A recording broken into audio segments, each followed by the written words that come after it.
My why is I want to level the playing field for all students. I feel like that's why we should all be in it. I've been here 10 years and I feel like I'm really excited that it keeps getting better.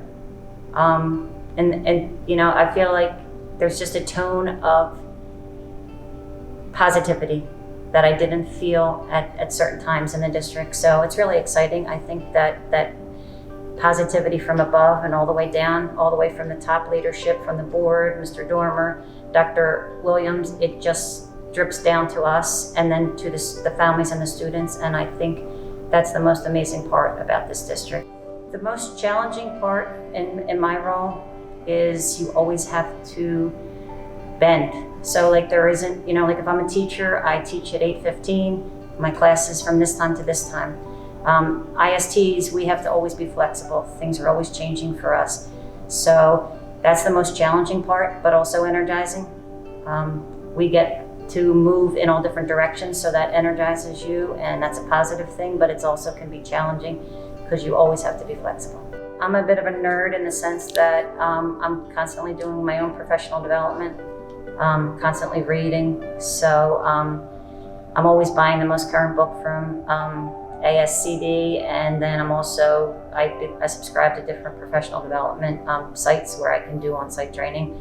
The pandemic kind of forced us in a direction professional development wise, so I wanted to make sure I knew everything that I could in terms of teaching virtually and all the different platforms so that I could support the teachers, because that's my role.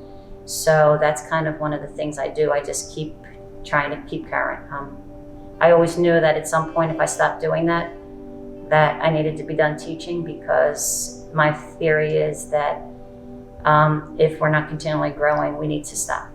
Like, you have to always improve. It's like you can't be stuck with the status quo. You have to keep moving. There's always going to be a better way to do something.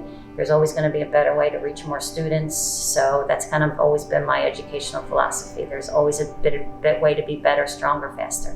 And so that's kind of how I live my career.